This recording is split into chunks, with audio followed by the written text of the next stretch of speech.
Game over. Game over. You're gonna need a bigger potion. So serious.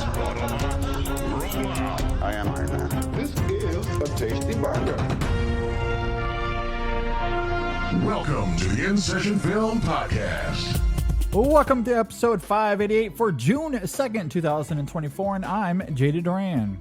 And I'm Brendan Cassidy. Hey, thanks for joining us this week, everybody. Brendan, don't be ridic on this episode, please. I'm going to use that all the time now. I feel like I have always been using it. I guess I have the Lost Weekend and Billy Wilder to credit for it now. Exactly. I didn't realize, well, I guess I don't know if that's where that exactly came from, but I forgot that was in that movie. I've seen the film before. I know, yeah. Still forgot about that being a part of it. That's just ridiculous. That's ridiculous. Yeah, exactly. Do look forward to continuing our Best Picture movie series this week as we talk about Billy Wilder's The Lost Weekend. That is the next film. And we are not alone on this episode. I'm very excited to come on to the show for the first time. The great Ben Miller from the Target Audience Podcast. Ben, welcome to the show. What a thrill. Channeling my inner Marcia Gay Harden. Hello. It is. Yeah. It's great to be aboard, boys. I'm honored to be here, and as I listening to your other episodes, I'm just like, boy, every time I listen to like kind of your disdain for not disdain, but like the lack of passion for the other episodes, I'm like, glad I'm on the Lost Weekend. Fair enough. Yeah. Oh, passion, positivity. That's where it's at. Those are the fun episodes. That's right. That's right. Yeah. It's just like any review you write, like any passion, even positive, negative. Those are the fun episodes. The middling ones are always the tough ones. They are. Yeah, Yeah, absolutely. That's a topic in and of itself. We can always talk about that even further. Just that overall idea. Yeah. The idea, a 2.5, 3-star film. It's a terrible film to write about. I agree. Yeah. And we've had a fair share of those over the years for sure. And I sometimes there are surprises along the way. Yeah. Such as last week, for example. I wasn't exactly sure where Brendan felt about Going My Way. Yeah. As he got into his opening thoughts, I could sense that that's probably where he lingered. And I knew that I was going to come in with a little bit more than that. Although, but that's a film that's ultimately not going to sway anyone one way or another. It doesn't have any sort of reverence like some of these others. Such as I converted to Catholicism after this movie. What are you talking about? But we ended up having a more thoughtful conversation than maybe even I anticipated, which I thought was fun. I think we had different specifics, different avenues that arrived at our overall similar feelings on the film in a high level way. It's like we both gave the film, I think, a 3 out of 5 on Letterboxd, but we had different reasons for that, which was where maybe some middling disagreements happen. So there's at least intrigue in the conversation, even if the film itself is, let's say, not The Lost Weekend. Yeah, absolutely. Yeah, I mean, it makes sense. It's so funny because listening to y'all's podcast, I have seen The Bells of St. Mary. I saw it fairly recently. Okay. And to answer your question, there's no plot in that one either. So it's just pretty much, it's exactly what you expect. It's the continuing adventures of Father O'Malley, essentially. Gotcha. So, I mean, look forward to it. Do you like that one more or lesser than Going My Way? I think it's less essential. But I mean, it has the like pacing and urgency of like a Hallmark production. Like there's no like, it does have like, there's a plot thing, just like Going My Way has like, the church burned down, and it's like there's something they need to get a goal for, but there's no like tension. It's not that nothing kind of happens not again. It's not that. It's nothing happens in the movie driven or anything like yes. that. Yeah. Like that kind of thing. And even like the conflicts aren't real conflicts. Sure. Yeah. So and look, I think that works as a one-time thing. Yeah. Doing a sequel to that kind of blows my mind. By the way, Bells of St. Mary, hugely successful. Very popular. Made a ton of money. Yes, but whatever. Yeah. At any rate, we're not here to rehash that. We'll talk about The Lost Weekend here in a little bit. We're very excited to have Ben on the show. We've been talking on social for what seems like forever. Yes. Have listened to the podcast, so we're very thrilled to have you here. Thank you. before we get to that, though, we're actually going to start this week's episode with a little bit of controversy. And is this maybe a little the surprise bit of that you're talking about? So earlier today, I had my weekly beer league hockey game, and I have to bring this up for a very specific reason. Now, again, I'm going to throw some context in here for any new listeners of the show. I've played my entire life, mostly goalie, but recent knee injuries, my right knee is all kinds of messed up.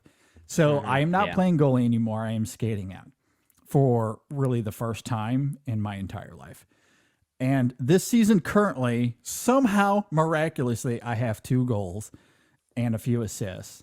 Today, we were in a tight one against one of the best teams in the league. Sure. Now, for those on YouTube, I'm going to play a short clip. I was going to ask if you had it at your disposal. I have the clip. So if you're listening on Apple Podcasts or Spotify, I urge you to go and check out this portion on YouTube. But I'm going to play this clip because this was like the last 2 minutes of the game. And I did something that I will never in my entire life replicate again. It would never happen again. I am so sorry. There is controversy to this. So let me first play the clip. So when you first see it, when I pull it up, there's going to be a figure in a white jersey in the corner near the top of the screen. That is me. And then you're going to see a shot come in, the puck goes into the air, and then I come into the picture. So here it is for those on YouTube. Here's the clip. So there I am in the corner. The puck goes into the air, and I baseball swat the thing out of the air for a goal that they waved off. Did that say high stick? Well, so they said the net moved. I was going to ask. You can they said kind the of net see moved? the net move there at the very end. However, it looks like that came post goal, though. Well, that's what we argued. Okay. And also, there's a rule that if the puck was going to go in, even when the net moves, it's still a goal. Okay. Yeah. So that's an NHL rule. It's one that our league adopts as well.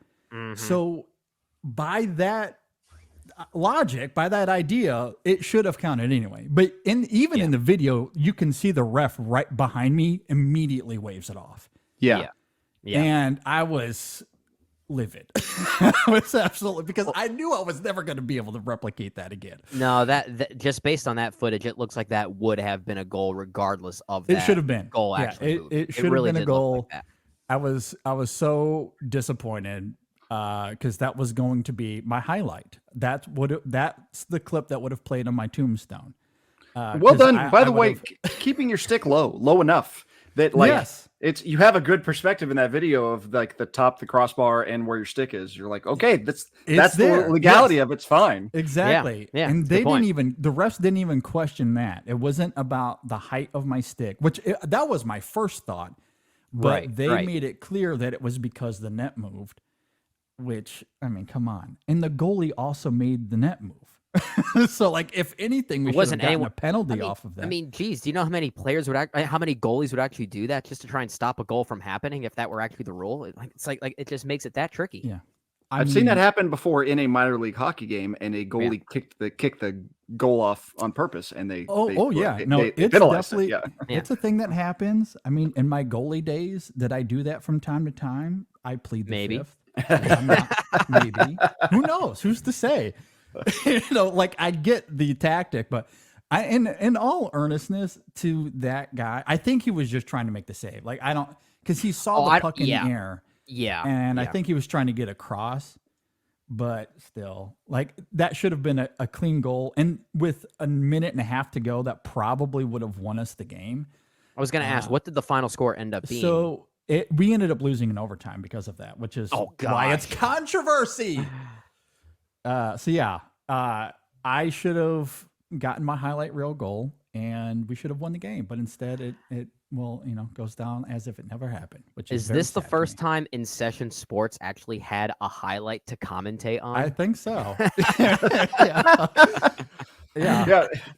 Us film people are not exactly the most athletic bunch. So I mean, no. The fact that I like the idea of you just like, oh, my knee hurts, I better go play a different position in hockey. It's a hilarious idea to me. Yeah. It's very like, it's like in denial about, it's like, oh, you know what? Maybe I should stop playing hockey. It's like, nope, I'm just going to play the win. I'm just going to play out. Yeah. Yeah. Well, part of it is it's an expensive sport, which I've already invested in, not just in terms of the gear, but even the surgeries. I've had 2 major surgeries at this point in the last few years. So my wife is very much okay with me playing again because we've spent all that money. But it's also the thing of your pot committed. If it happens again, we're done. we're not spending, unless my leg is broken and the bone's sticking out and I have to have surgery again. Yeah, exactly. So I get one shot at this. So at any rate, I'm having a lot of fun. That would have been. I do love that your wife does not abide to the sunk cost fallacy because you spent all this money. You just have to keep it going. It's like all this gear that we have for this podcast. No, we keep it going. We keep it going. We keep it going. No, it's literally the only reason my podcast still exists. It's like, I'm just like, what am I just going to have this podcast stuff hanging out and do nothing? Sitting around. Like, I have to use it. I have to use it. Yeah. Exactly. Exactly.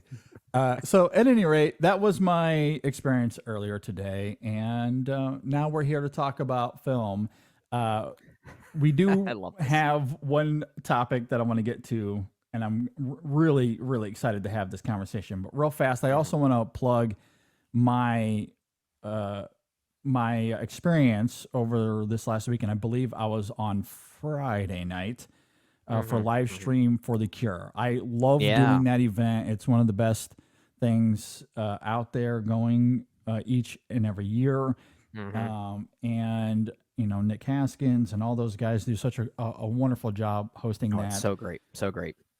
And I think the videos will eventually land up on YouTube, I believe, and on Twitch. You can stream. They're streaming as we're recording, so I'm sure you can go to their page and catch up with everything. It's twitch.tv/livestream for The Cure. Go check it out. It's a great cause.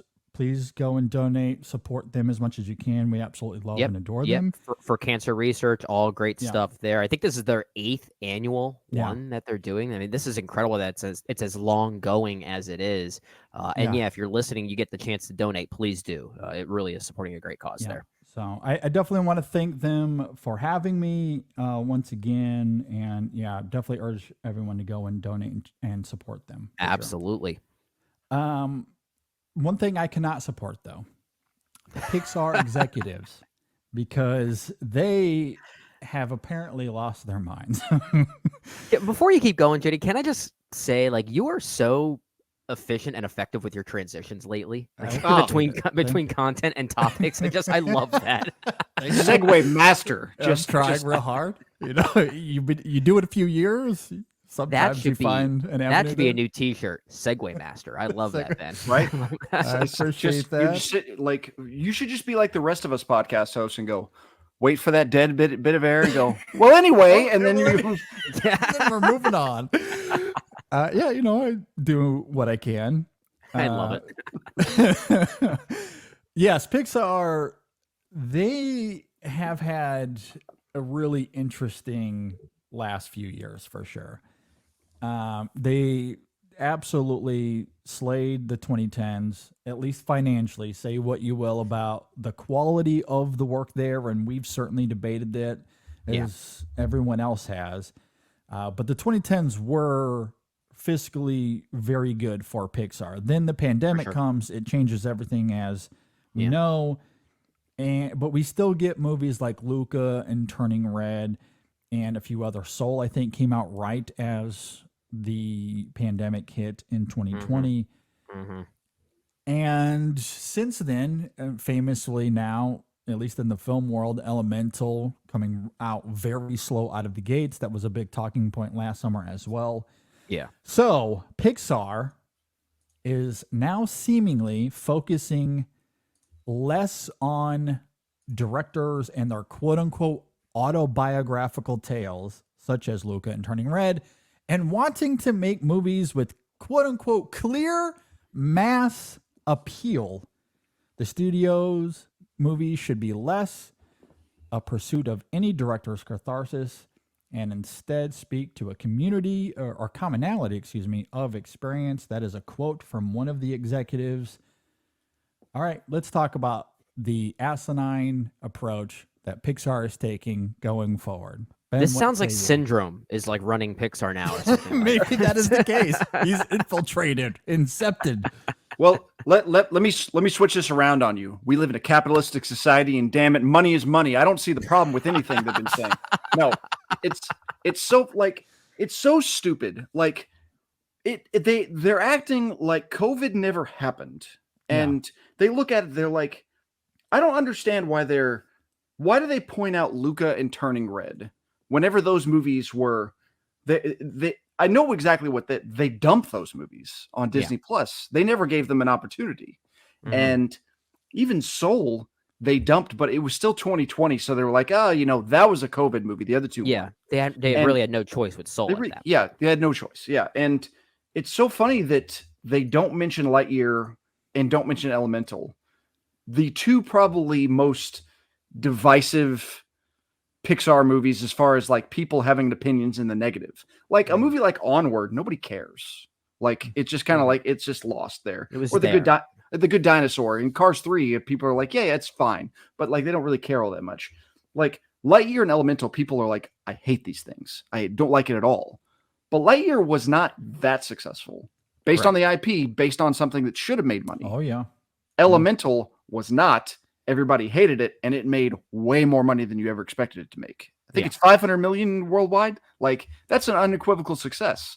So there was an arc to that one. It didn't start out that way. It wasn't an immediate success, but there was word of mouth. It did develop a bit of an audience. Yeah, and it's just like these. If you can do these, I think Elemental. The one thing Elemental did really well, I think it had a really good advertising campaign. It had a good it was playing off the uniqueness. It was not playing off of like the things that are bad about Elemental were not really highlighted in what got you in the theater. And it was palatable enough for kids, despite being relatively, I find it fairly forgettable. I know I've seen it. I know I remember parts about it. I know there were parts like guy turns into steam /death. Yeah. I don't know, like whatever. Like, I don't remember that, but I mean like Luca and Turning Red are things that never had the chance to live. Like you're talking about, man, we lost so much money on these movies. If it's the hot dog going, we're looking for the guy who did this. Like you did this. This is your fault. The reason it failed is you. We're in a global pandemic. You never gave it a chance to open, much less it's like, oh, it's an unequivocal failure. It's like those are the two best. Like they went Soul, Luca, Turning Red, 3 in a row.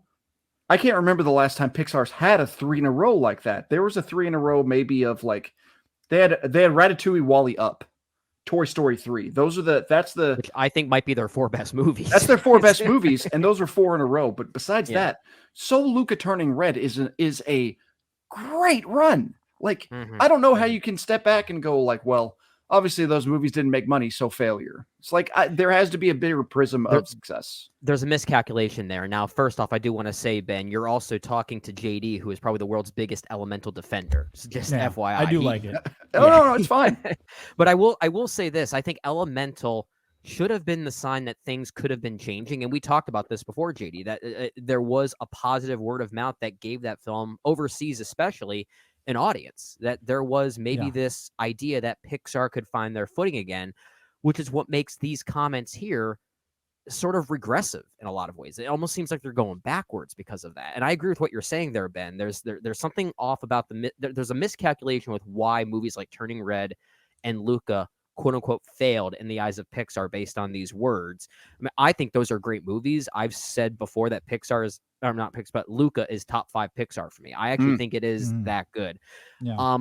The thing that bothers me the most, and I've seen a few people post this on Twitter as well. I think I saw it most recently from Eric Anderson over at Awards Watch.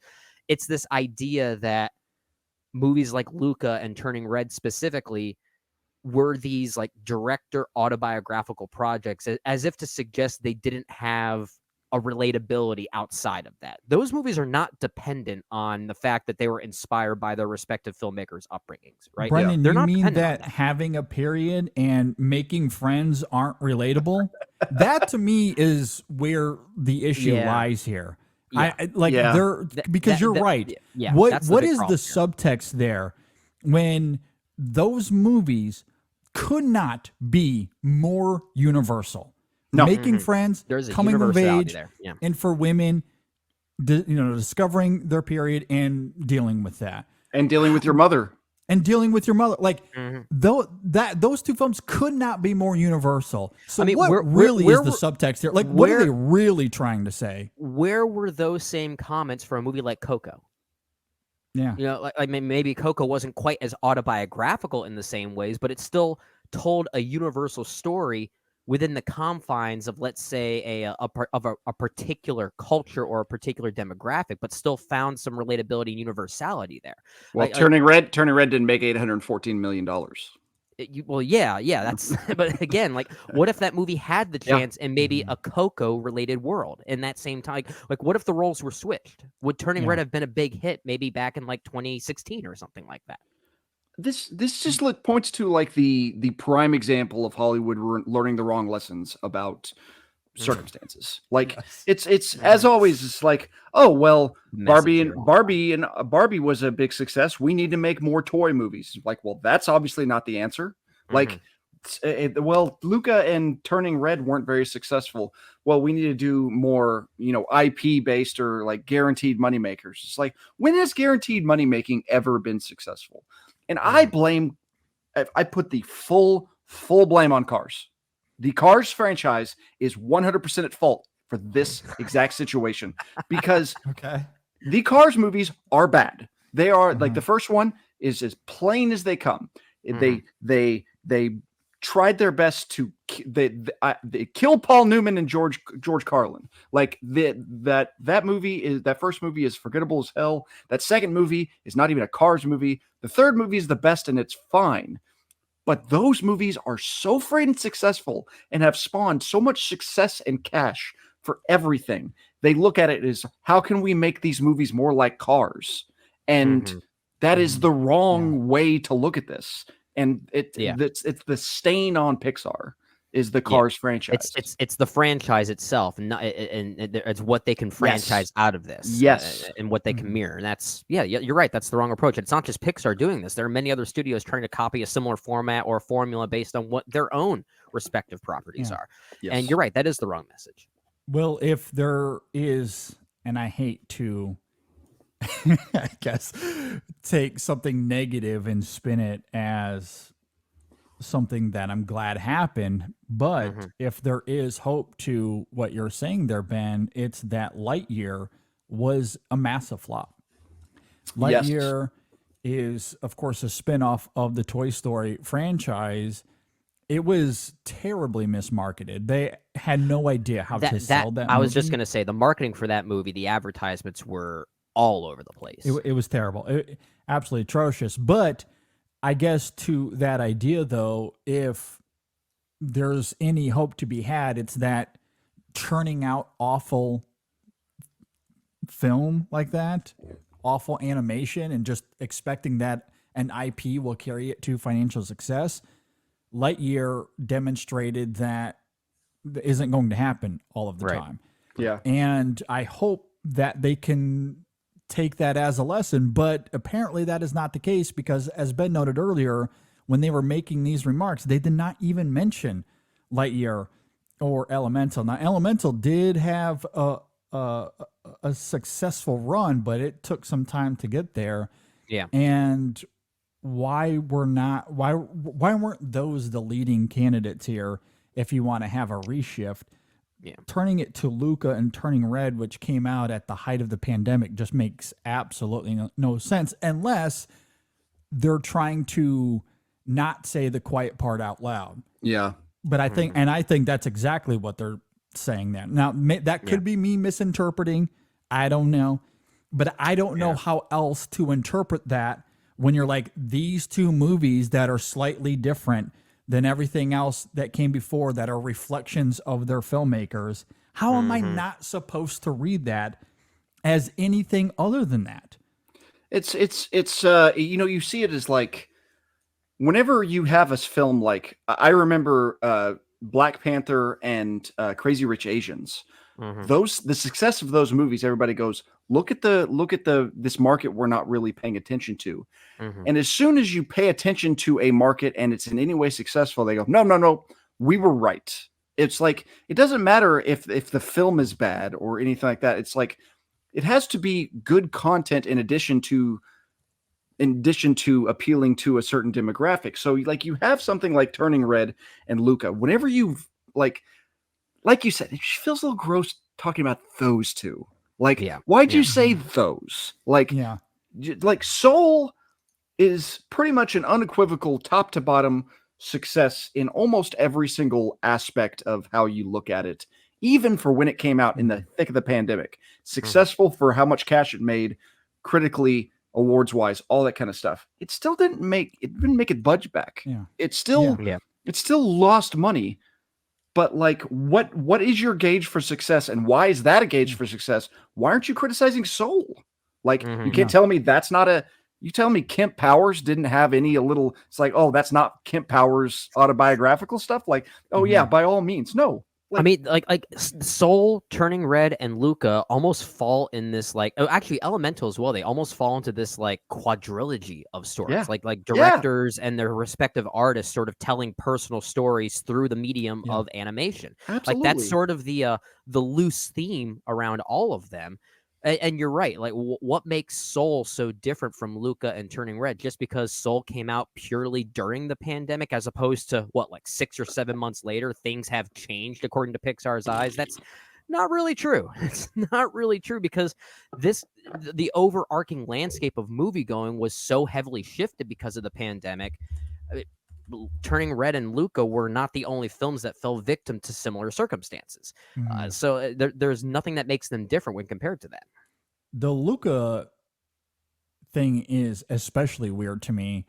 Some of this might be a little bit of a stretch on my part, because we'll never know. I don't have any evidence to back this up. Yeah.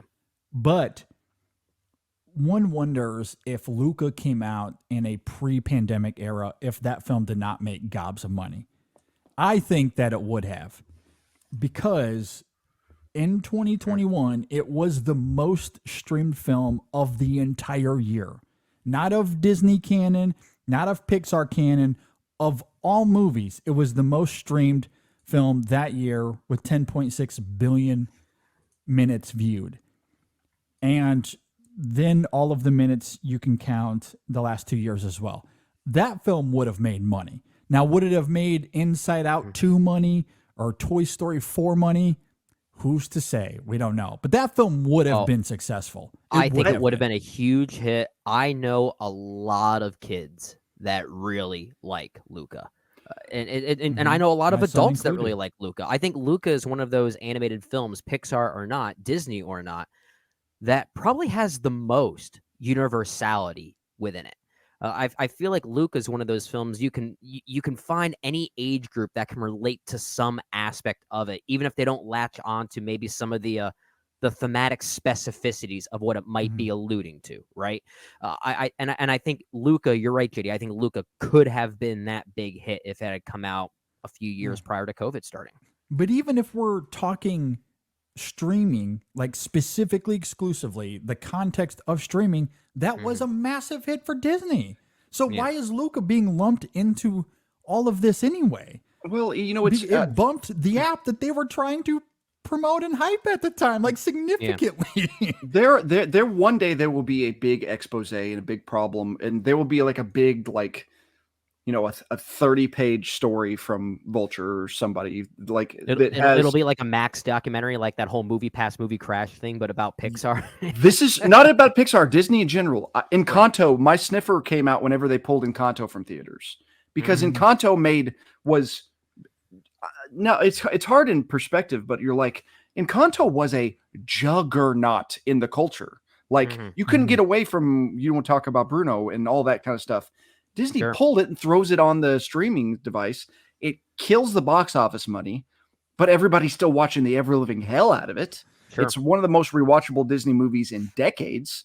And part of me wonders, just like, man, you know, like the Scarlett Johansson AI fight thing. It goes back to Scarlett Johansson had to sue Disney because of the streaming stuff. Like, what is, you know, did they want to hamstring something? Did they not like the points that a director was getting?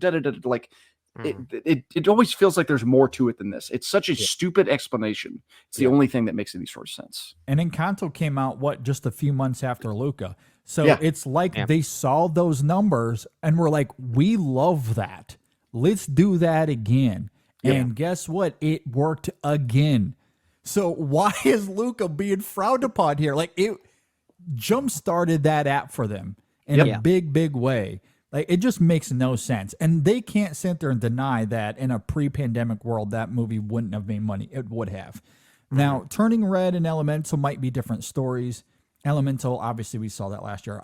Turning Red, I don't know. I still think that film would have been much better than Lightyear in terms of box office. I don't know if it would have reached a Luca or anything that came out in the 2010s. Maybe an Elemental style. Elemental, I could see that. I could see getting some and then legs. has a bigger run. Yeah.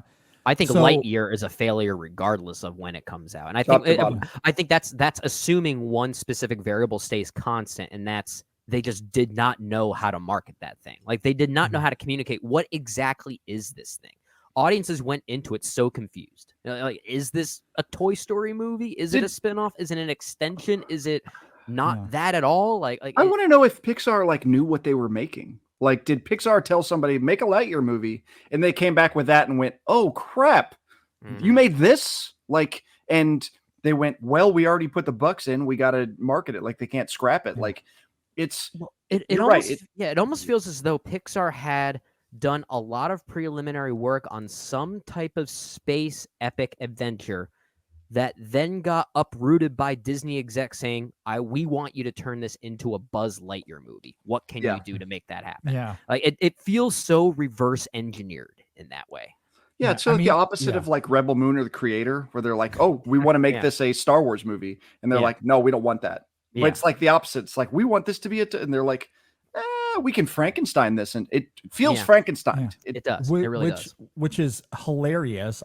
That irony to me is astounding, because something like The Creator, where wears its influences on its sleeves, it's trying to be Star Wars. Lightyear not doing that is the big issue with that film. Like, it's because it's not doing anything. It needed to mirror everything we know about Buzz Lightyear, because it's the movie that inspired the toy. But none of the lore that we know about Buzz is in Lightyear. Like, it just makes zero sense. It's like if Wonka had nothing to do with Willy Wonka and the Chocolate Factory. It separates it. It's like, you know what? We're telling this story about this guy named William Wonka. It's like, it's like the time he spent in Vietnam or something. Yeah. Yeah, exactly. It just makes that's the one time, like, Lightyear is the one excuse to lean heavily into the nostalgia instead of trying to run away from it. It just, I mean, it collapses on itself. When we talked about this so much, JD, when we reviewed the movie, is that this does not feel like the kind of movie a kid in the 90s would gravitate towards. Like, and that's where it just fully collapses on itself, even more so than anything else. One of the more dumbfounding theater going experiences, like, took my kids. My kids are really just interested in anything, but I'm just like, I'm slack-jawed at what I'm seeing. I'm just like, okay, like, and then the big twist, I almost had a heart attack. Like, oh my God. Were your kids engaged with it at all? Did they enjoy it? Oh yeah, they love Toy Story, and like, my daughter still has a talking socks puppet in her bed. Okay, like, they like the movie and they watch it, but I mean, like it was so. I always say Toy Story specifically is for people our age, because the first Toy Story was when we were kids. And then we were teenagers, and then adults, and then now we're like super invested in it. It's kind of like the animated version of how we grow up with the Before trilogy in some ways. Yes, that's a great comparison, and I feel really protective of all the Toy Story movies. And I'm not saying, "Oh, you killed my childhood," but like, what the hell was that? Like, it's just It made no sense. Like there was absolutely zero vision for that movie. Yeah, I did ask that question about your kids, Ben, because Lightyear to me doesn't feel like the kind of movie that kids would gravitate towards as much as, let's say, Luca, for instance. I think that there is something more childlike and whimsical about movies like Luca, because JD, I think you said your son Sam was a little bit disengaged with Lightyear when you took him, wasn't he? Yeah, that's when I knew that there was something wrong with the film, because Sam is someone who walks away from every experience going, that's the best movie I've ever seen. Every time. Doesn't matter what we see. That's his sentiment walking out of the theater. When he was like, it was fine, I was like, man, they really did not do this well. And I did not like it at all. So that was pretty eye-opening for me. I'm glad that there are some kids out there that my kids are terrible judges of character. They thought Wish was the best animated movie of the last 10 years. They love Wish. Man, they love Wish. Yeah. You know. My kids are terrible film critics is what I'm saying. No judgments here. No judgments. Exactly. Sam did not like it. We have not seen the film since, which is also weird for Sam. So, but Luca, to your point, Brendan, we watched a bazillion times. Yeah. I don't know anyone, especially if you're a kid, who could watch that and not see something in it that is related. That's one of the most universal films I have ever seen. Yeah, and my wife, her two nieces and one nephew, their ages are, I think it's like 9, 7, maybe like 10, 7, and 3, respectively. They have 3 properties that they just watch over and over and over again right now. One of them is Bluey, the other one is Luca, and the other one is My Neighbor Totoro, of all things. Nice. But it kind of goes to show, I mean, they have a different mindset, obviously. I mean, they probably had the influence of me teaching them better films to latch on to. But they love Luca. They love that movie a lot. They really find something there. Yeah, that movie rules. I don't know why it's being lumped in here. Turning Red is also great. Like, I can't help but be extremely cynical about this. Me too. When those two films, and you see the jokes everywhere about it. Like, I don't know what about those films isn't universal, but they're being talked about in this, oh my God, these films did not work for us. Well, why is that? Exactly. Let's just go ahead and throw the cards out on the table. Like, don't hide behind some sort of new shift. Just say the quiet part out loud if that's how this is going to be. Yeah. I saw that and just obviously I'm infuriated. I just cannot stand that. Yeah. I wonder how this bodes for Inside Out 2, if anything at all. It might not, because that's kind of predating these comments here, but maybe these comments were being thought about even at the time that Inside Out 2 was in pre-production. I don't know. But it does make me wonder how that film's going to play out now. They're projecting it to make a ton of money. Like, because which apparently is what they want. That's all they need now. It's been a bit of a wasteland out there, like, as far as like big budget, like outside of Dune 2, nothing's really grasp on this year. Yeah. We talked about that a little bit last week as far as what else could be financially successful this summer outside of Deadpool. I really don't know. I'm hoping for Inside Out 2. Inside Out is my favorite Pixar film. I absolutely love it. As far as a sequel goes, I just don't know, given the current landscape. I mean, the first film almost made $1 billion. It was incredibly successful, but we live in a different world where I don't know if that screams box office like perhaps an IP such as Toy Story would. So I don't know. I would love for it to make a lot of money, but I could also I want it to be good. Another victim like the Fall Guy. Yeah. So we'll see. Real quickly before we move on to our Best Picture movie series, there was some really unfortunate news over the weekend where Fangoria editor and writer Scott Wampler unfortunately passed away. He was also co-host of the Kingcast. I never interacted with Scott all that much personally. However, we've talked about this before. We started InSession Film in 2013. Ever since we launched InSession Film he's been one of those guys that's always been out in front with the film community anyway on Twitter. Yeah. And so I've always paid attention to everything he's had to say as a result. You know, I've listened to him on the podcast. I've read a ton of his work over the years.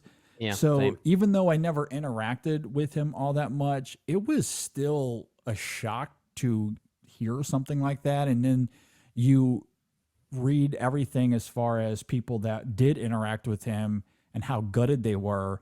And it made for a moment over the weekend with the film critic community. I've never really seen anything like it before. You know, since doing this, it was quite an experience. And, you know, just want to throw out every thought I can toward his family and those around him that are affected by his passing.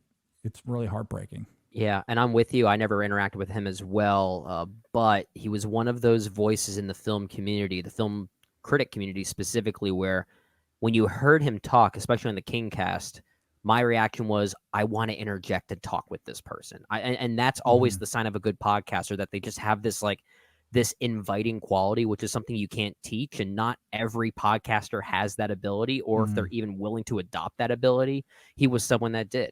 And I think that's ultimately why the community came together like this, not just because we lost one of our own, but those who did know him had these warm and positive experiences with him. Yeah. And I love that that was promoted. So there's at least a positivity to his legacy that's being talked about most specifically around this, and I really appreciate that, despite the unfortunate circumstances around it.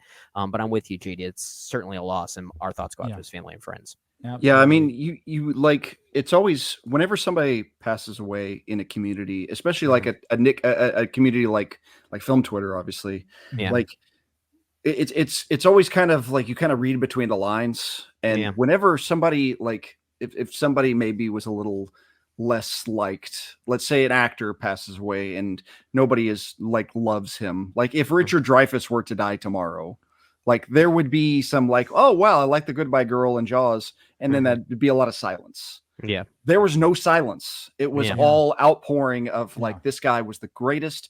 And I was the same way. I didn't really interact with him, but so much of my Twitter was just of people going like, hey, check out this hilarious exchange of Scott. Like, how funny was this guy? He was so good. He had this wit, this charm. And I have an unfortunate, I've been in a situation where my podcasting host has all of a sudden unfortunately passed away. And that is it sucks, not because you're just like, it's funny because so me and my brother had a podcast, and my brother unfortunately passed away. And after he did, I told my daughter, I was like, my Uncle Jake passed away. And she goes, oh my gosh, what's going to happen to your podcast? And I said, that's so sweet, but I don't care right now. Like it's one of those things to focus on. There are more important things to focus on. And I know it's gutted for everybody at the Kingcast and everybody who knew him, and the sudden and unexpectedness of it all is the worst. Because it's just like, man, it's a guy you saw, and I forget his co-host on but he was talking about like, I can really feel for that guy. It's like, man, I talk to him every day, planning for the podcast and excited to be on there, and seeing a guy like that, it's such a gut punch of that emotion. My feelings also. His co-host, I think, being Eric Vespi, I believe. Eric Vespi, yes. Yeah, Eric and he had a nice little, brief little Twitter exchange about that. Essentially, like, it's like, didn't expect it. Certainly wasn't something, surrounded by his family. Obviously, don't know details, don't care about details. It's just sad. Absolutely. And it's really hard when these things happen. Obviously horrible to hear about your brother. Still very sorry about that. And that wasn't even that long ago for you, I believe. Almost a year ago. Yeah, it was about that. Wow, man. So, I mean, you're going to absolutely feel the effects of that on I guess in a little bit of a different way. Yeah. We had that, or like my second co-host, which we get to hear his voice every single week. Welcome to the InSession Film Podcast. In the intro is my former co-host Blake Bertuzit, who had to leave in 2014 because he got real sick and ended up unfortunately passing away about a year later. And I mean, Brendan was full-time with me for about a year when that happened, but still, I met him, and we've done reviews together between the three of us. I forget what films we did, but those dynamics that we had, like what a ball of energy that man was. And the fact that we still have him on the show in some way. I mean, he's still on every episode in a very indirect way. Which I do love that. I love that. I love He's that. been on more InSession episodes than anybody else. And that's kind of true, exactly. actually. Very much great so. Absolutely. And, it does hit you in this unexpected way, and especially when you're living your everyday life and you don't think about, that could happen. And then it does, and it just completely recontextualizes how you think. And it did bring everybody together, though, and that's ultimately what's fascinating about what happened with Scott. It's unfortunate, it's heartbreaking, but boy, did it bring everybody together. And I love that people dug up these tweets that he was saying that Scott had said he wanted his funeral to happen on Twitter, and it did. Like, that's just wild. That happened. Incredible. I saw that tweet the other day talking about film Twitter's a terrible place, and then somebody talks about Fury Road. Everybody coalesces, and then it eventually goes back. And it was kind of the same thing. It's like, it's a terrible place. Wampler dies. Oh no. And everybody kind of coalesces for a little bit. There's a little bit of harmony, and then back to the norm. But I mean, like, we had that little bit of time. It felt nice. Really did. Yeah, it was. All right, Brendan, let's talk about coffee. It's a drink that I love. I need it every single day. We're going to be talking about a film in just a few moments that references a certain beverage as quote-unquote medicine. For us, that is coffee. That is coffee, absolutely. And right now, if you want to change your life, you need to switch your coffee routine. Oh, yeah. And I mean, change your life in the most profound of ways, because when you drink great coffee, you can't ever go back. It changes you. It changes you. Could it lead to a coffee addiction? Who knows? Maybe. We'll see. Maybe. But, that's an addiction that I'm okay to live with, if I'm being honest. I love myself some great coffee because it's the best. It's not just the caffeine of it all. It's the culture that comes with it. It's how it makes me feel. I just love drinking a good coffee, and I want to drink a good coffee. I don't want, bad coffee that's bitter, where I have to put in milk and sugar and a bunch of crap that I don't want in it. Yeah, shouldn't you be excited to drink coffee? It's like a treat. Yeah. It's like a reward. Exactly. And of course, part of that reward is that it's got to taste good. It's got to taste right. Taste good. Yep. That's why we love Coffee Cult, because they source specialty grade coffee from all over the world. And this is coffee that it is the top 2% coffees in the world. Like it is high-end gourmet specialty coffee. Yeah. And you really do taste the difference. Like I didn't watch it, but I saw a YouTube video this last week, and the thumbnail was like, can you really taste the difference between average coffee and great coffee? And the answer is yes, you absolutely can. I love the voice you put on that, Thank you. A glorified meathead. I appreciate it. Look, I'm not trying to make fun of anyone specifically, but I mean, you can taste the difference. And that's what's great about drinking Ethiopian Harar coffee or Sumatra coffee. Like everything that Coffee Cult has to offer. They have a brand new Sidra Bourbon coffee that is extremely fruit forward. If you like high end notes of like strawberries and blueberries and citrus fruit, like it's an incredible coffee that you have to try. Yeah. So go to coffeecult.com. That's coffee with a K, cult with a K. Coffeecult.com. Use our code ISF and you'll get 15% off your order. Again, that code is ISF, 15% off. coffeecult.com, and we thank them for their support. All right, Brennan, let's talk about the InSession Film Store, because we have some awesome stuff up there that we want you to go and check out. I love it. I love it. We have a brand new t-shirt. I wore it last week on the show, so people our YouTube viewers got a chance to see it. Our audio listeners, you need to go to the website or check out last week's show on YouTube.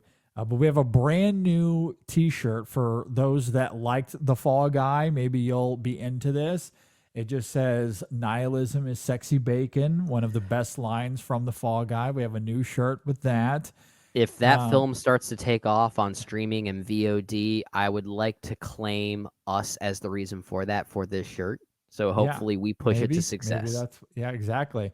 Yeah. So please go and check that out. We have shirts that are related to the Oscars. Speaking of, because of course we have Stop Turning Art into Sports. We have the Moonlight La La Land shirt.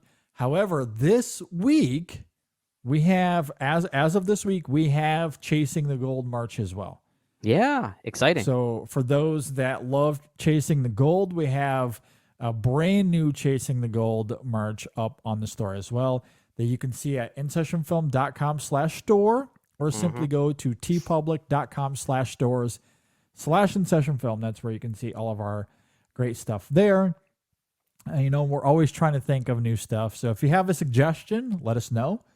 We would love to get more stuff up there. So, but yeah, go and check out the store. It really helps us out. It's a great way to support us while looking good, whether it be shirts or mugs or whatever you buy on there. InSession swag, baby. Yeah, just enhancing your life and helping us out. We really do appreciate it. So go get your Nihilism is Sexy Bacon shirts, your Stop Turning Art into Sport shirts, or your Arrival shirts.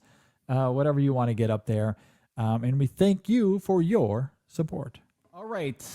With all of that said, let's go ahead and transition to our Best Picture movie series as we get into Billy Wilder's The Lost Weekend, which won the Academy Award for Best Picture, obviously, in 1945. Is that where we're at now? 45? I know the film came out in 45. The Oscar year of 1945. Yeah. Yeah. So let's go ahead and jump into this. I'm very excited for this. Yeah. Actually, before we do, just round robin, all of us have seen this film before, right? And this isn't a first time watch for anybody. Correct. No, unlike a lot of the other ones in this series, JD, this is not a first time watch. Yeah. It's not funny. A first time watch. Yeah. Not a first time for me either. I don't know why I initially watched it. Like, this is probably one of the earliest Best Picture winners I had seen young. I don't know why I saw it young, but I did. Yeah. I forget when it was when I first saw it. There was a point when I was really getting into film, and I think this is around the time I first joined InSession Film. So this was maybe 10 years ago. I had checked it out. I was kind of on a director's kick, looking at past directors that are known as being some of the greatest of all time. And I was kind of on a Billy Wilder kick for a little while. And I think this is where I checked out this film, specifically alongside movies like Ace in the Hole and Sunset Boulevard and The Apartment, Some Like It Hot, all of those movies. Yeah. Makes sense. Yeah. I saw this for the first time, I believe. I don't know. It might have been one of those college experiences. Okay. And then, like you, Brennan, like a few years ago, I got into a Wilder kick as well. Maybe it was because Jay and Ryan, I believe, did a series on Billy Wilder. They did. If memory serves. And I think that was around the time of the pandemic, if I'm not mistaken. I think they were doing that around 2020, maybe 2021 at the very latest. And of course, we always tried to watch a lot of those films alongside them, so then we could join the fun and review them our own in the middle of the main show anyway. Yeah, exactly. We would always have something fun to say. And I want to say I caught up with a bunch of Wilder films during that series, The Lost Weekend being one of them. So I have seen this somewhat recently, but was excited to jump into it again. Yeah. So let's go ahead and get into it. So it's, of course, directed by Billy Wilder. It stars Ray Milland, Jane Wyman, Philip Terry, Howard De Silva, Doris Dowling, and a bunch of others that come and go throughout The film, if you're not familiar with The Lost Weekend, it is the desperate life of a chronic alcoholic as we follow him through a 4-day drinking bout. It says here. Okay, Ben, we'll start with you, my friend. What do you think about The Lost Weekend? I think it's definitely that fun little in between of like, oh man, do you remember this Best Picture winner that's like a classic, and just like, oh, but there's this other list that's like underrated. It's kind of the in between of that, where you're like, really good movie, but like the line a bit, yeah, it really straddles the line of like, it's not underrated, and it's not like you don't look at this lineup and go, oh, bad winner. Like, no, good winner, good film. What, like a film that holds up. It's a funny, like, it's so funny listening to you guys talk last week about Going My Way, about how it fits in the 40s. Yeah, because you were talking specifically about Mrs. Miniver and Casablanca and the war. Yeah. The look of that. And then they go Going My Way is the exact opposite reaction to the war. Yeah. And then the war's over. So now we can be sad again. So let's go into now. It's like, oh, now we can drink. Now we can drink. Everyone's coming home. Everyone's coming home. Like, I tell you what, guys, we're going dark. And it's like, it's essentially the first time since like Rebecca, they've had a chance to really like get into the depths of like, okay, guys, things aren't going great for everybody. And even at the end of this, it's not sunshine and rainbows at the end of this. Like, it's a little bit of hopefulness, but at the same time, like, I think it's a very, very well done film. It's, I don't consider it like the best of all time. I think this is much more a performance film than a performance showcase of Milan than anything else. Yeah.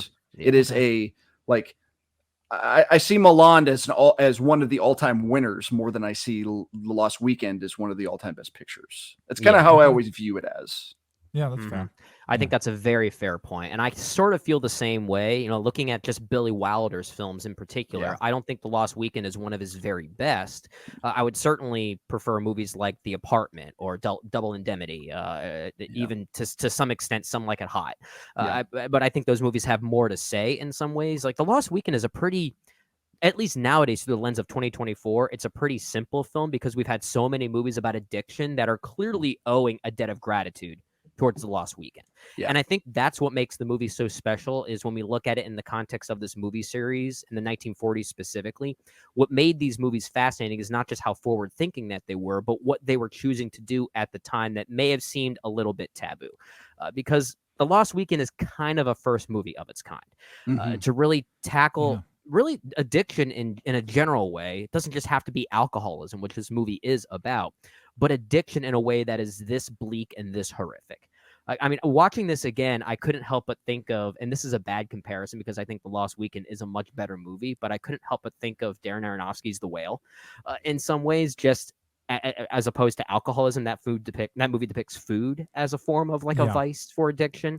But they do have similar, I guess, tactics and how they try to visualize it in a very horrific way that could come off as blunt force trauma, if you want to say. Like, there is an obviousness to this movie that makes it pretty simple when compared to other films that may have won Best Picture in the 1940s, but it is a very well done film and probably the closest that Billy Wilder has ever come to making a full on horror film. There are some images here that are pretty horrific, some hallucinatory things in the back. The bat and the spider.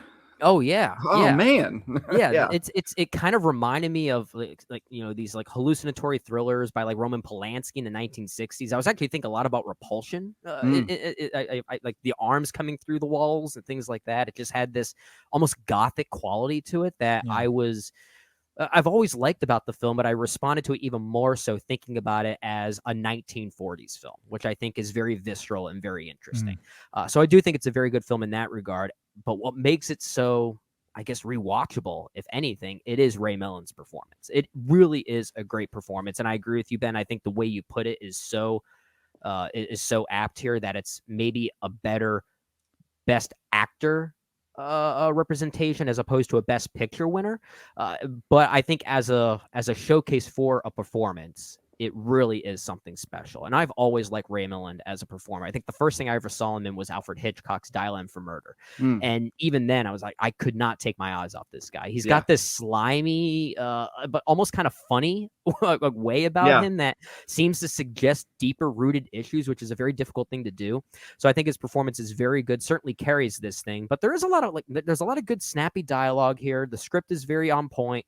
And I do like a lot of Wilder's filmmaking, even if I do think he may have honed his craft a little bit better in other films. But as a representation of movies that won Best Picture in the 1940s, I really like this one, especially given how bold and visceral it was for its time.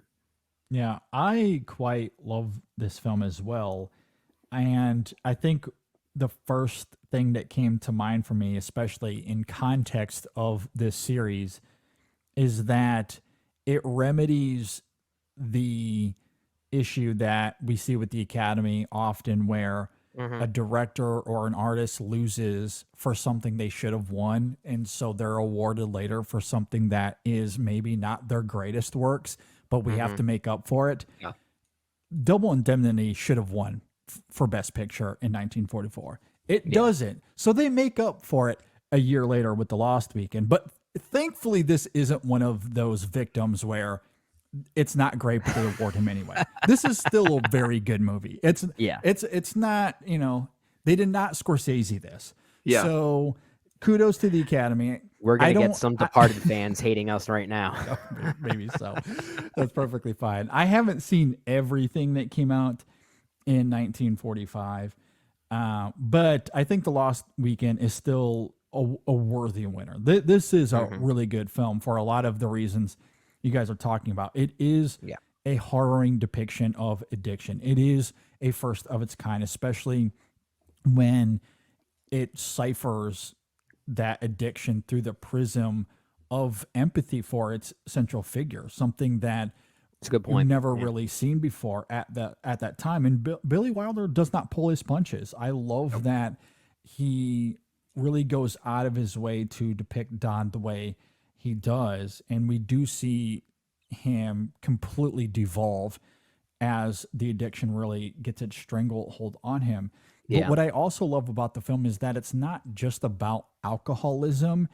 It's also about the frustrations of a man who feels completely unremarkable and has this inability to get past these demons. And we see how his failures constantly tease him. And so he continues to find refuge in alcohol. And I love how we see that dichotomy swing in just about every scene of the film. And perhaps brilliantly, where Billy Wilder, I think, really comes to play here. I think his direction is great. The cinematography at times is actually really directs the hell out of this thing. Yeah. But the writing here, I think, is maybe where he shines the most. I agree. This is a film about a writer who struggles to find a way to write and feels as if he's already peaked in life, which leads to him drinking. So it becomes this circle that is a thematic crux throughout the film. I'm sure we'll get into as the film goes. But there are moments here where Don finds himself in dialogue with other characters, and what he says is actually quite poetic. It's incredible how the dialogue is so well written to demonstrate quite relatable. That he could be a really good writer. There's a moment in this film where he says, I believe he's talking to Helen here, or maybe he's talking to Nat, but he says, love is the hardest thing in the world to write about.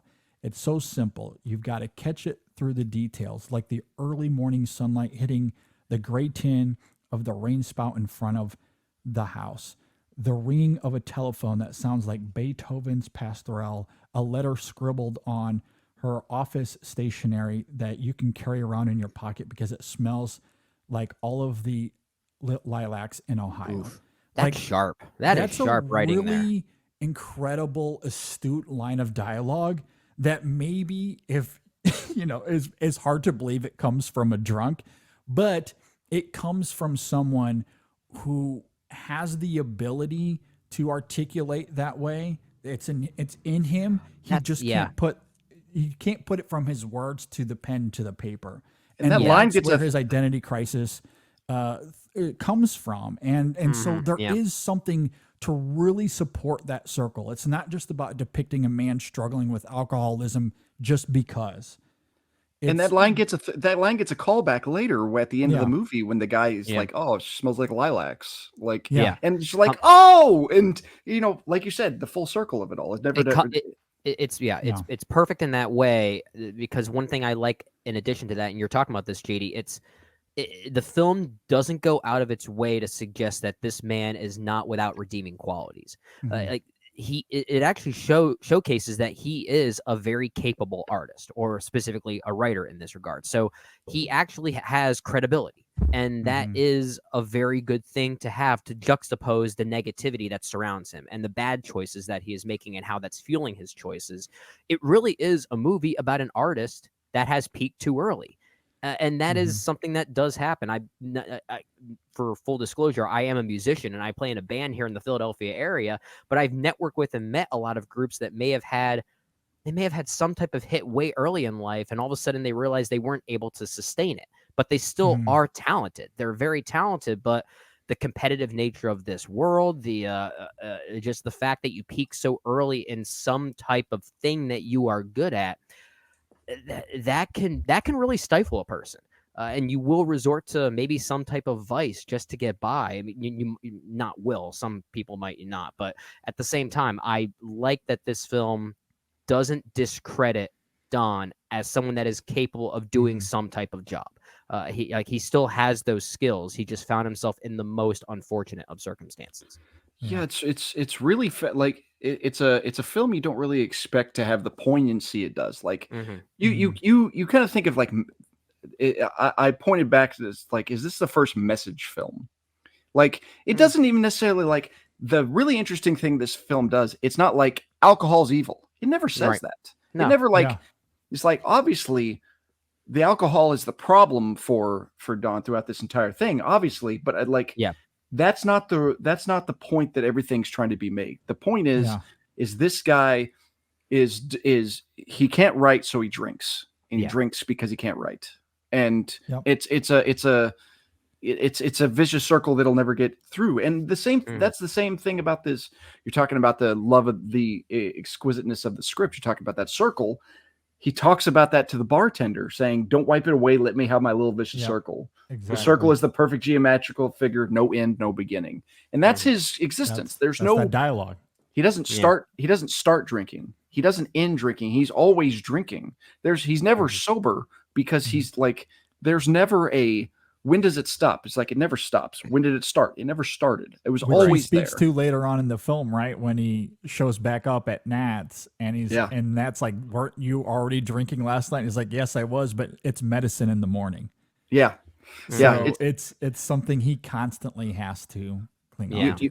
You drink to get drunk, and when you're drunk, you wake up hungover, and you have to drink to get rid of the hangover. Then you're drunk. It's the mowing the grass so you can water the grass, so the grass can grow so you can mow it. It's the serpent eating its own tail. It's an Ouroboros, like we talked about before with Furiosa.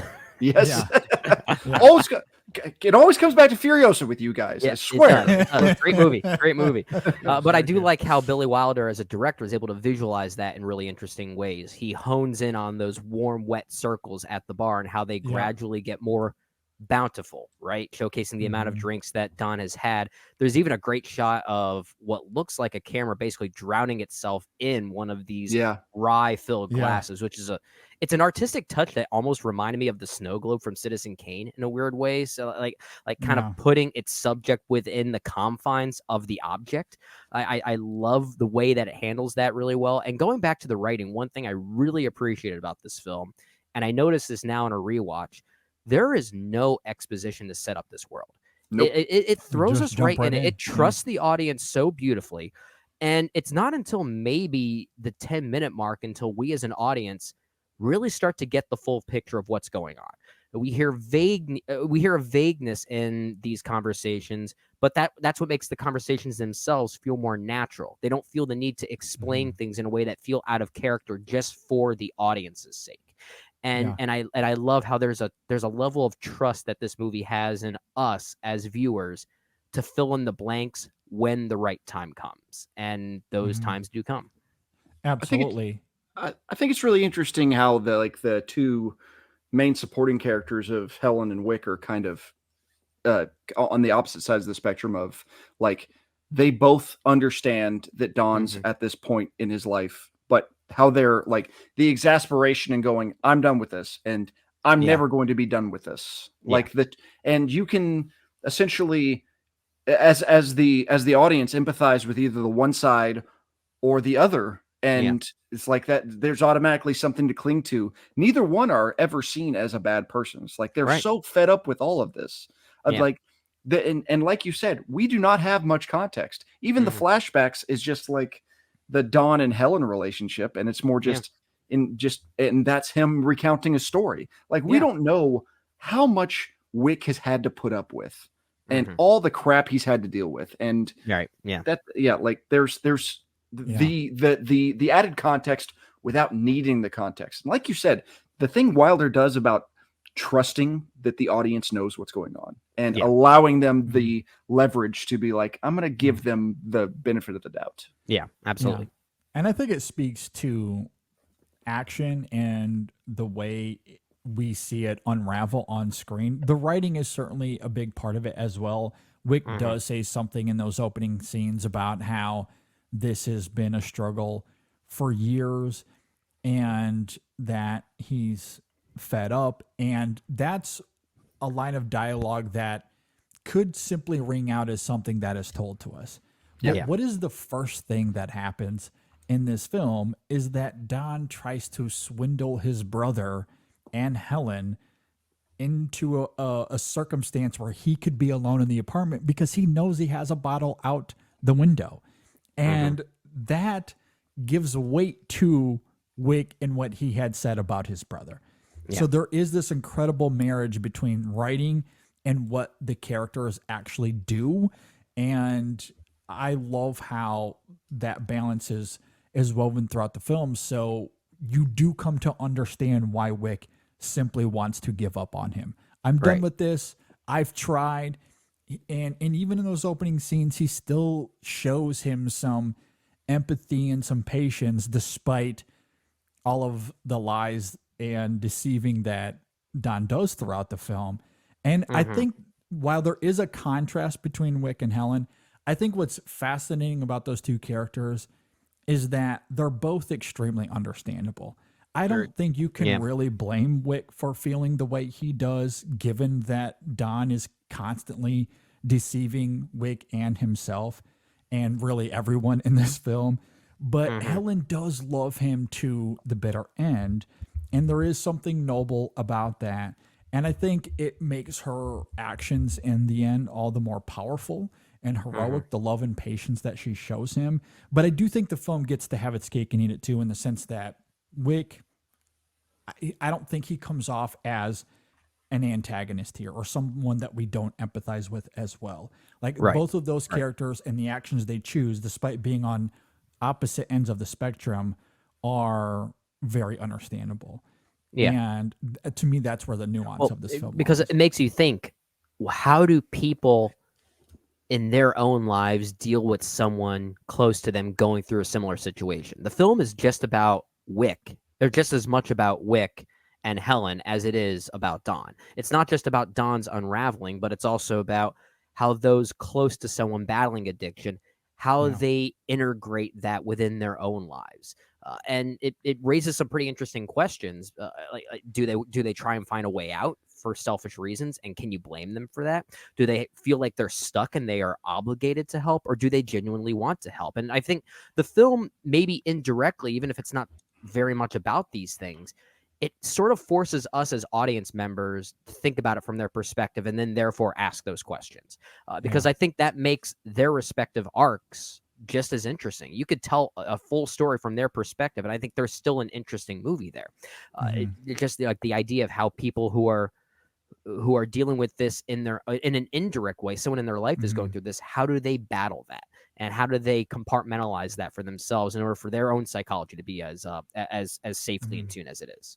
And I think of it the same way with the other characters too. Like you look at like Gloria and Nat or Bim, the ward nurse, or like they all have their own roles with their different perspectives. Like you can tell Nat does not enjoy what he's doing. You can tell he doesn't want to be a part of this self-destruction. And he's he very much could have been like the wise bartender who knows too much, but he has a level of groundedness that is not really like what's the line? One's too many and a million's not enough. Like he knows exactly what's going on, but he has to enable him because that's his job. That's what he has. His job. But at the same time, you could tell as a person, he is wondering to himself, and it's all through gestures. It's all through eye contact. Am I indirectly complicit in this person's downfall now? Yes. And I think that's an interesting thing. And then you have like Gloria, who is essentially Helen at the beginning of the relationship. Like maybe you can get Helen to you can get to the point where you're like, I've put up with this guy's crap 1,000,000 times, but I've only put up with it once right now. Like, but it's the start of that. And they give Gloria way more humanity than you should. And then you get like Bim, who's like, is borderline like, oh, he's like a spooky guy trying to tell him that, but he's just being honest. And he's like, I've seen it. I know the truth. I know you're an alcoholic. I know all these guys are alcoholics. I know what this is. I'm not talking out of my ass here. Like this is, I have the experience. Listen to my experience. You're not going to listen to my experience. I know that, but here's like it. Any film that has more than has a passing character with that much depth and characterization, I'm always like, this is a well-written film. Yeah, I'm with you for sure. Speaking of, I want to talk about my favorite scene in the film. And it's this moment that I simply dub Don's pity party. And this comes about halfway through the film. And to me, I think this is Don at his lowest. To me, this is the lowest of lows. And this is in addition to what we see throughout the film where he's obviously deceiving everyone around him. At one point, he steals a woman's purse. He steals $10 from the nanny or whoever that character is early on. When she comes to the apartment to get her money, he ends up in the hospital, as you're talking about there, Ben. And despite all of that, I feel like this pity party is him at his low. And it comes in the context of a rant that he goes on where he says something to the effect of, when I was in college, I passed for a genius. They couldn't get the college magazine out without one of my stories. Boy, I was hot. Hemingway stuff. I reached my peak when I was 19, sold a piece to the Atlantic Monthly, reprinted in the Reader's Digest. Who wants to stay in college when he's Hemingway? That rant there, I think, says so much about where he is now currently, why he has this low self-esteem, and why he has to report to alcohol. And as he goes on and he continues to rant to Helen, he's just having a hard time. I'm 33. I haven't done anything. Oh, JD, you're such a good actor. You know that? Maybe when we remake The Lost Weekend, I'll cast you in it. Thank you. I'll do it just like that. I'm having such a hard time, guys. And so, even though I have a house and, I'm not dead. Like, there are a lot of people that have it worse. And maybe that's also where the context of the time perhaps heightens this, because, the war ended in 1945, but obviously there were a lot of people involved in that has it way harder than Don does. Okay. Yeah. He's living in New York. He has his brother. He has Helen. He still has a place to live. It's not like he's homeless, and things could be much worse for Don. Oh, yeah. I'll just put it that way, which is why this pity party, to me, I kind of mock it and make fun. But to me, that's what makes the scene striking, is that in context of his life and especially of the time, it's not as bad as he makes it out to be. Although, not to diminish alcoholism, obviously that is a significant problem that really does ruin people's lives. But and we do see that it does get worse for Don in that regard, even as this film goes. But here's a moment where we see the root of it. Like, we're at the root cause of why he's clinging to the bottle. So it's not even how the bottle makes him react overtly. There is a harrowing nature to that, as we talked about already. But what I love about this pity party is that we've gotten to the nucleus. We see the electricity. We see the protons moving. Like, this is who Don is at his core. This is ultimately why he chooses what he does. And I think the performance in that moment from Milan is great, because despite everything else we see, I feel like that's the most unlikable he is in that whole movie. Like, that's the moment where I almost don't care about you as a character. Even though I see you steal later on, I see you drink yourself silly that you have to go to the hospital. You treat all of these characters horribly as you're talking about their Ben. And yet I feel like that's him at his lowest. That to me is when he's his most unlikable. Because that's when he's exposed the most. All of these other things are just symptoms of that pity party and what comes out there. Yeah, it's not only when he's most exposed, but when he is doing something that maybe a lot of people who are battling addiction probably go through at some phase during the process, is that they find ways to not necessarily blame themselves, that there are other circumstances that are complicit in their unraveling. And there's some good dramatic irony in the way that it plays out here with The Lost Weekend, because we as an audience know that this is ultimately Don's fault, even though he is not willing to admit it in this moment necessarily. And I think that's where the lowest of the low comes into play. And even that unraveling that he starts to have physically, like, there is something. I was almost about to use the word funny, and I don't know if that is the right word, but it is heightened to such a degree that it almost feels farcical in a way. But I think that also plays into what we're talking about here, that his own his own downfall is maybe his own fault, and that he is heightening it to a degree that might not even be the most accurate representation of what it should be. So like it basically mirrors it from his own perspective as how bad things have gotten because of surrounding things that also continue to fuel it. So I think it's an interesting way of putting us in his in his line of sight and looking at it from his point of view. And that's, I think that's what assists the movie in a lot of ways. Yeah.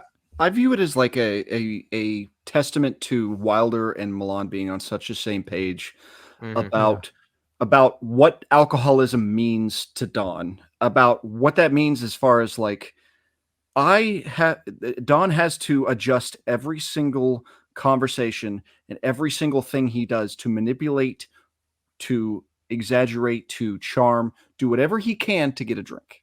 And in that situation, he is trying to get pity. And if he gets the pity, then he is the greatest salesman. He's the greatest salesman. Exactly. And that's the thing I find the best about Milan's performance. Is very very like a chameleon. Like he is charm incarnate. He will make the moves on Gloria, and Gloria falls for it. He will be pitiful towards Nat and try to get his drink. He goes into that liquor store and friggin' puts the screws on that guy, and that guy goes, "I am terrified. I'm giving this guy a drink." Like, you push him into a corner and he gets intimidated. He has, like you said, it really, and that entire characterization is such where you're like, this guy has talent. He has all these things going for him. He has these abilities, the charisma, the ability to tell a story, the relationship building, all these things. He can do other stuff than this. His life is just so wrapped up into getting his next drink. That's all he can focus on, and that's all he cares about. Everything else be damned.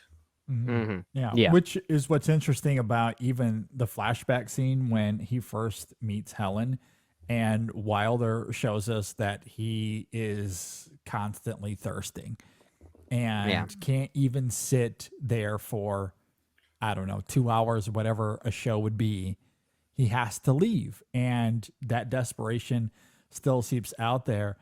And I think it is also interesting, Helen, there, because I love that interaction they have where they exchange the coats and she's like, "Can I have my umbrella?" And he just simply flings it on the ground.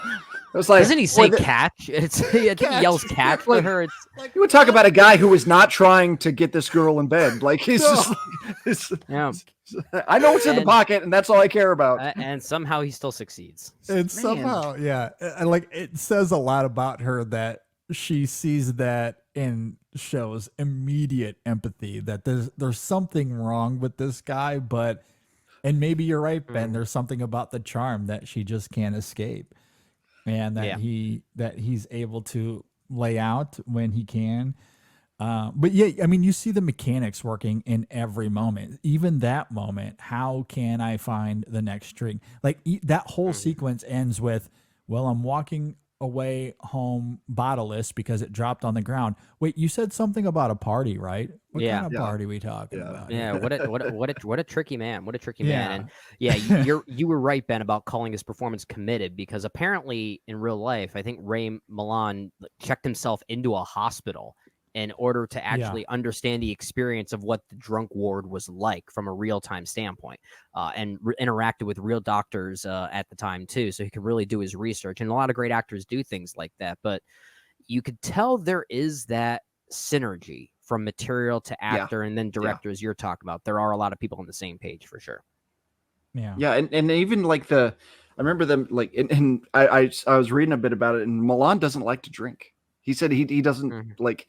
He tried to kind of get into the role and just made him sick. Like he's like, okay, I have to actually, he can't just be like, I have to act drunk. It's not. A performance is good when it makes you want to look at that actor's life story and think, oh, I wonder if alcohol really killed this person. And it wasn't. I mean, that wasn't the case for Ray Milland. I think he had lung cancer and died at the age of 79, if I'm not mistaken.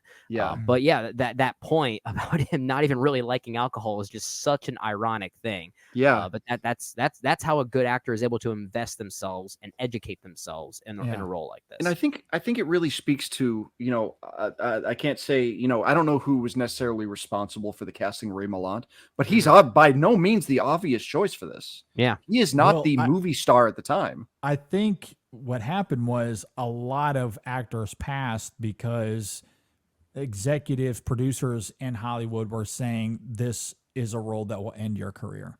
So a ton of leading actors of the time passed on it, where Ray Milland decided, all right, I'm going to take the risk anyway. I mean, I could see that, because apparently I have the IMDb trivia open right now as we're talking, because I'm trying to look at things that correlate to some of the things we're talking about that could be relevant to this conversation. But if that is true, then it would make sense, because apparently the liquor industry did not want this movie to be released. I read that and too, if that was the talking point, then I could see how PR people or agents representing certain performers would probably say this is too damning of a project. We don't recommend this one. Yeah. I don't know if it's true or not, but I think I also read that there were certain industry leaders that tried to buy Wilder out for this movie to scrap it. Like they were going to pay him something like $5 million to just burn the film. And look, so apparently the thing was that they offered the studio and the studio said no, and Wilder said, well, if they'd offered me, I would have just done it. Maybe that's So I mean, it's not. I don't see this as like damning towards the liquor industry. I don't either. I don't either. I think they do a really good job of individualizing the addiction, and I think that's why all of the writer stuff or the Don Pity party scene, like all of that, I think is really important in excavating that the drinking isn't because because alcohol is bad. There is something that is driving him to a vice. Yeah. And because he has these constant fears of failure and never reaching his potential, he's 33 and living off the charity of his brother, has accomplished nothing. Like, that's what's driving the addiction. And the film does a really great job of crystallizing that in a way that is extremely vivid, obviously quite harrowing when you get to the back half of the film. And it becomes about Don. It's not about alcohol or the kind of alcohol or whatever the case is, whatever the alcohol industry leaders were concerned about. When you watch the film, all of that fizzles away pretty quickly. And we realize that Don is the problem here. He's the problem, yeah. The alcohol is not the reason for him being as stagnant as he is artistically. Like, that is not the reason. If anything, it's maintaining that reason because of his dependency on it. But that is his choice. I mean, after watching this movie, I'm not going to stop drinking rye whiskey. I love rye whiskey. I'm still going to keep yeah. Well, it's not turning me away from honestly, that. You guys were talking about it. You guys were talking about it earlier, and then we got onto something else. So I didn't really have a chance to comment, but I think that's what's really intriguing about the cinematography here is that Billy Wilder, as you talked about, Brendan, he superimposes images of the shot glasses to really fill out the frame and tap into the symbolism of Don's futility when we see the rings of condensation there on the bar. I absolutely love how that taps into, as Don part it, let me have my vicious cycle or circle rather. And all of that is effective. But I also think there's an interesting duality with how he emphasizes the shot glasses here, or how we get these close-ups on Don as he drinks the whiskey, which as the film goes, it's almost as if it becomes a life source for him. Like he's been in the desert for 40 years and is, needing a drink of water just to survive. And the way Wilder shoots those scenes, there is kind of this weird allure.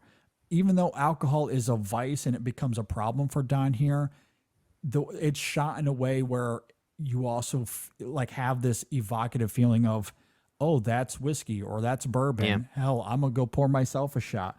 There's like a weird duality in that regard where it's alluring and also a massive problem here. Like you understand that duality with Don throughout the film, and it just speaks to his overall ambition with this movie. It doesn't make you not want to drink. I don't want to be a writer anymore, but I mean, well, and that's the great thing about this movie as well, with how it treats art. Like Don is a writer here and an artist who is struggling to create his art.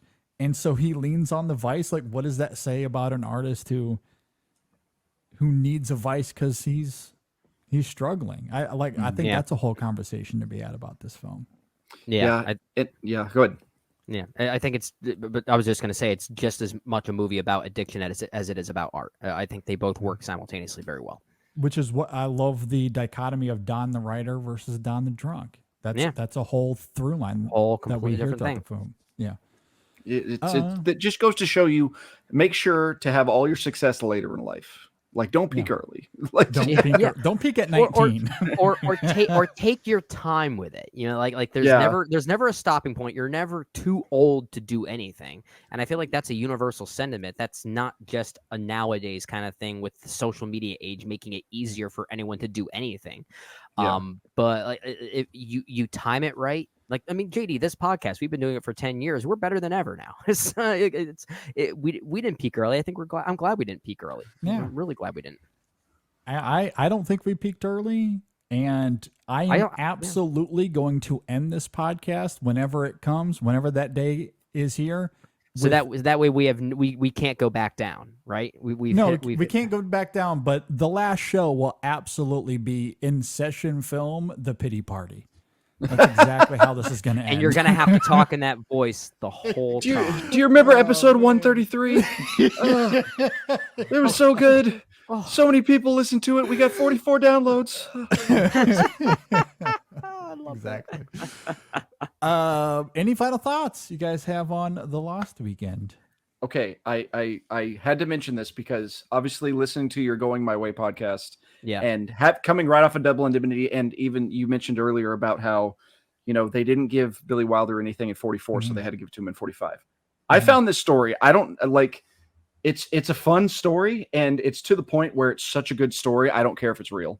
Okay, but so at the 44 Oscars, Billy Wilder showed up with Double Indemnity there, and he's like, I don't know about you guys, I made the best movie of the year. I got all these awards in the bag. He went in confident, as he should. He made Double Indemnity. He's going against Going My Way. It's like, what's going to happen? So he goes in there as the night goes on. Going My Way is racking up awards, and it's with the same. Paramount made both films, so he realized how much the executives were excited and all of winning, and he's like, crap, he just gets more and more mad as Going My Way keeps winning more and more stuff. So best director comes up. Leo McCarey gets announced as best director. Billy Wilder sticks his foot out and trips him. And Billy Wilder, quote, Mr. McCarey stumbled perceptibly as he beamed. So McCarey wins best director. Going My Way wins best picture. And Billy Wilder's still pissed. So he goes outside and he's waiting for his car. And there's a big group. And somebody's like, Mr. Wilder, how was it? And he's like, what the hell does the Academy Award mean, for God's sake? After all, Luis Rayner won it 2 times. Luis Rayner! And then got in his car and left. Wow. I love how Billy Wilder was someone that was never afraid to speak his truth. He was never afraid to. Luis Rayner strays. I was like, wow. I have a friend who loves Luis Rayner, and I tell him that story really? way too often, just because. It's incredible. Yeah, it is funny, like what you said. You see 44, and you see Going My Way. After watching Double Indemnity and Going My Way, you're like, how's this work? Yeah. And then you see this, and it actually beats McCarey in the second time, and I'm sure. I'm sure he's. That's a rivalry for the books if there ever was one, right there. Man. Yeah, it is. I love pretty that. wild. That's amazing. And as we noted earlier, The Bells of St. Mary's was even more successful than Going My Way. But Billy Wilder got the best of them the second time around. I wonder if McCarey tried tripping him on the way at that ceremony. You probably using his Oscar from 44 to stick it out and hit him in the kneecap or something like that. It's kind of like the Woody Harrelson Zombieland clip of it's like, oh yeah, McCarey can dry his tears with his Oscar from the year before. Like, I think he'll be okay. I think he'll be fine. Well, and it's also interesting. This is a deeper conversation than we really have time for now, but I just find it fascinating. We're going through all of these Best Picture winners, obviously, but the larger conversation of how much weight do we put on these awards? You know, because obviously you have something like Citizen Kane, which loses, and that's heralded as one of the best films of all time. And same thing with Double Indemnity, even more so than The Lost Weekend. That's a film that is heralded as one of the best films ever made. So Wilder certainly gets to have the last laugh in that regard, even if he never had the Oscar in hand, at least until the next year, but never for that movie. Yeah. And I find that fascinating here. Yeah, that's an interesting idea because, like, I could make the case that Brokeback Mountain losing Best Picture is better for it. Oh, bad. Like I'm not talking about here. I'm not talking about. I'm not saying it should have lost Best Picture. I'm saying as far as no, like anyway. we're inching closer and closer to JD getting back on. I was his just soapbox. going to say. This soapbox finds a way to reappear in every damn episode now. It's because Ben, you are preaching to the choir. JD has said these very same things. He hasn't used Brokeback Mountain as the example, though. No. He's used other films as the example for exactly what you're saying. Yeah, we have a T-shirt that we like to publicize as often as we can on our store. That just says the best thing that ever happened to La La Land is that it lost Best Picture. Best thing that ever happened because of the same thing. Like the vitriol for La La Land disappeared immediately after it losing, and I'm glad that it does. I root so fervently every year that my favorite films do not win that award, because every year it is inevitable. I made the Austin Butler argument too. Like Austin Butler losing, good thing for him. Like but absolutely. Sometimes the right winner can win for the right thing that nobody cares about. Everybody's like, "Hey, Brendan Fraser has an Oscar," and everybody goes, "Yep," and then we can not have to worry about Brendan Fraser ever again. And that's another crazy thing too, because pre The Whale, it seemed as if everyone was very pro Brendan Fraser because of everything that happened to him. Yep. We loved him. We are heartbroken for his Hollywood story. Yeah. And then The Whale comes out and everyone is like, "Oh my God, get this guy away from me." And it's like, just 2 minutes ago, we were all like rooting for the guy. Like, what happened here? I remember the same thing happened with Allison Janney. Like 10 years before I, Tonya, if you said Allison Janney's going to have a steamroll Oscar win, everybody's like, yeah. And then that year happens. Everybody's like, this is an outrage. It's like, it's like people latch onto the idea of it. Then they the idea of it, then the actual execution. Like, it's like, it's like, but Laurie Metcalf. I'm like, okay, well, we still would have been having this conversation in some other time. I think that's they didn't happen with Laura Dern. Like the Laura Dern steamrolling. Everybody's like, Laura Dern's about to win an Oscar, and people are pissed. Like that doesn't make a ton of sense. Like you can't. You can't convince me.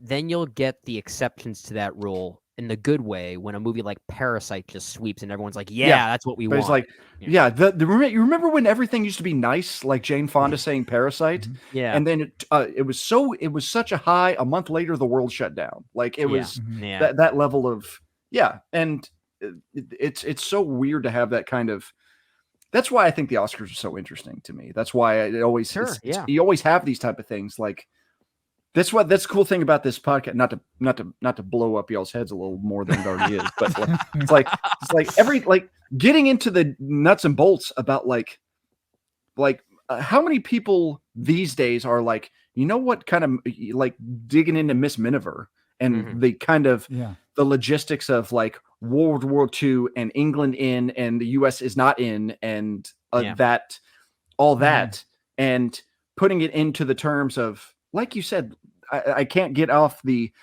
why did the world pick Going My Way as the best picture in the weirdest possible time? Like, it's so strange. It's so weird. Like, that was the most pivotal moment of the war.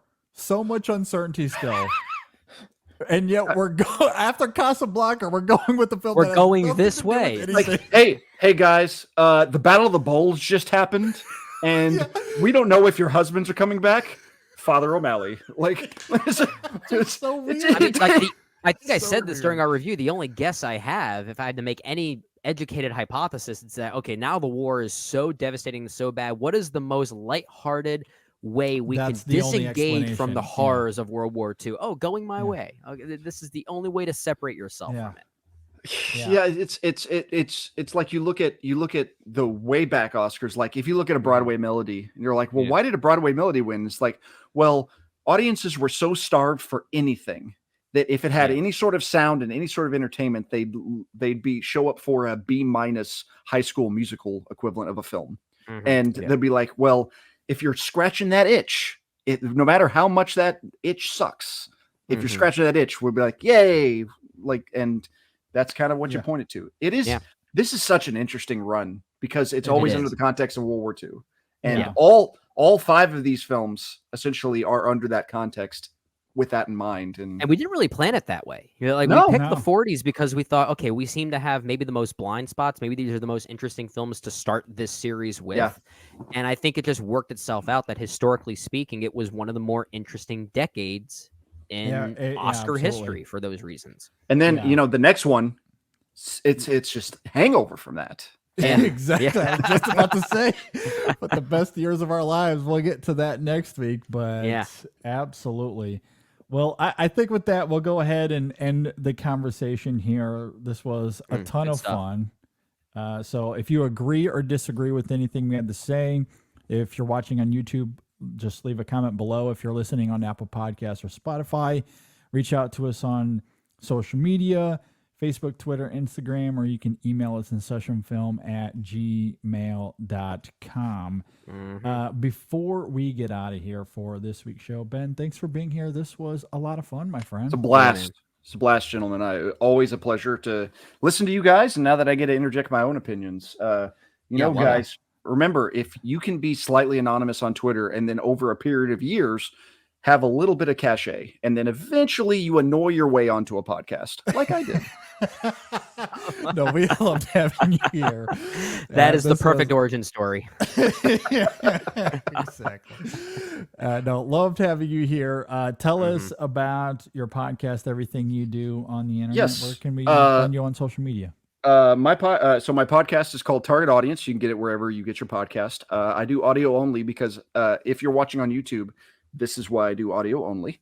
But oh, come on, you're a good-looking dude. Shut up, man. Well, I appreciate that, but I'm married. But Target Audience is a podcast where I invite a guest on, and I ask them a film they are targeted by, and we discuss it. And it's kind of I call it a podcast about empathy through film. Like, it's a chance to. They pick a film, and a lot of times I haven't seen it, and I see a film that I've never had the opportunity to see before, like the 1946 version of Beauty and the Beast, or we talk about the cinematic love of The Parent Trap from the Lindsay Lohan Parent Trap version. Nice. Obviously a lot of people from InSession and a lot of your previous guests and all sorts of people, Zeta, Shadana, a lot of people have been on there, and I think I have at least one of you scheduled. I don't know, but obviously open invitation to come on. For sure. Always fun to talk about. You can find me. I have a website, icecreamforfreaks.com. I have all my writings on there, all my reviews, also at the Film Experience, Cinema Scholars, movies we text about. Occasionally write for InSession if y'all can squeeze me in, because you guys have too many writers and I can never get space. So a lot on the team. But I Dave Giannini on that one. I ask him, it's like, hey, Dave, can I write this? And he goes, well, you already covered that. I'm like, well, then why do I keep asking? God, you can follow. I'm on Twitter at nebisben. I'm also on Letterboxd and Blue Sky at nebisben. Instagram neb.isben. I'm interesting to talk to, and I'll if you come on there and say that I suck, I won't respond. But I won't block you either, so that's fun. Fair enough. Yeah. Please go give Ben a follow. Check him out. His podcast is fantastic. We love all the work that you do. I would absolutely love to be on. So I'm sure we can work a time for that. We would definitely love to have you back sometime as well. Really appreciate this. I thought this was a ton of fun. As we wind down here real quick, just a plug for this week. We have a couple of reviews coming out. We're going to talk about the documentary Babes. Oh, sorry. The comedy Babes. This is a documentary for me. We're also going to talk about the film Hitman. Richard Linklater, he is back. We're going to talk about Hitman as well. And as we somewhat alluded to earlier, we have a review of Furiosa out. Go and check that out. It was a lot of fun. It was. We'll have a new Women in Session episode this week as well. I'm not sure when that's coming out, but be on the lookout. We'll have that. And there will be a Chasing the Gold episode at the end of the week.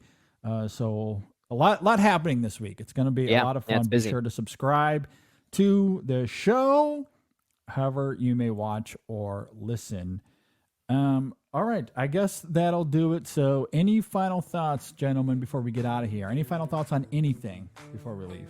All I'll say, Ben, it was a great pleasure talking to you. I don't know if we've actually verbalized together that much really ever. So not only was this great, I'm looking forward to fantasy football starting again.